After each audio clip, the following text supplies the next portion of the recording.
All right, welcome back. I can't think of a better guy to break down the budget for us. Nick Bontis joining us. Thank you. So let's get right to it. Of course, the Tories increasing that age for old age security, 67 from 65.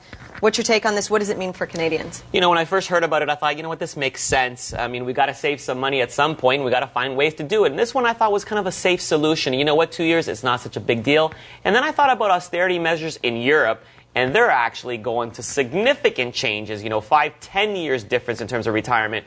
So all in all, you know what, a 2-year difference, it's not going to matter that much to the younger folk. The older folk, they're going to transition it over a longer period of time. So nobody's going to be really, really shocked. And frankly, we hope our health continues and that we're all getting older anyway. So we can afford, frankly, to retire 2 years later. Okay, and the penny, it's history, it's out. So what does this mean? I mean, this could now round up. We could end up paying more when we're buying stuff from retailers. I actually wrote a column on this, getting rid of the penny. Okay. So somebody listened to what I wrote, which is fantastic. You know what? It costs 1.7 cents to make every penny, so it's a good move. We've been making pennies since 1858. It's time to get rid of them because they're heavy and they stick in the pocket. That's the good news.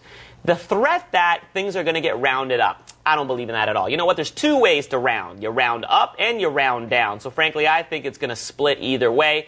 The people that I think will potentially lose because of this deal is charities. Because you know when you're throwing pennies into your basket or pennies in a jar and you donate some of that money, it's not going to be so easy to donate pennies. So you know what, Kate, let's just donate nickels. Okay, there you go. Right. And let's also talk about cross-border shopping. This is one a lot of Canadians are going to be excited about. You can now bring, when you go over for a day, it was $50, now it's $200 as of June 1st. Yeah. So my wife is jumping up and down for joy because she's a cross-border shopper. But you know what? I think the reality is they realize that, 80-90% of Canadians were fibbing when they're coming back home because everybody was buying something. You just don't spend 4 hours in Buffalo doing nothing, if you know what I'm talking about. So all in all, I think that we're going to get rid of all those small transactions, and this is going to be good news all around. It's not going to promote too much retail purchases here in Canada, but what it will do is it'll make our Canadian retailers realize that they're going to have to be more competitive as well to compete with the Americans down south. And what was it? Going away for a longer period of time jumps from what to what? I think it's going to go up to $800, that bigger category. So that's a huge significant. Yeah, absolutely. Okay, also, what about eliminating this deficit? Is the government being overzealous? They're saying the Tories are promising that it's going to be eliminated by what, 2015? Yeah. So my quick answer to this is, you know what? Back in 2008, they had also predicted that something would happen by 2012, and it didn't. So the quick answer to the question is, I don't believe in what anybody says when it comes to the deficit reduction, because you're taking a stab in the dark. 4 years from now, nobody knows what's going to happen 4 years from now. Okay, we also have to talk about RIMS. So we've got to step away from the budget. Big news today, Jim Balsillie retiring.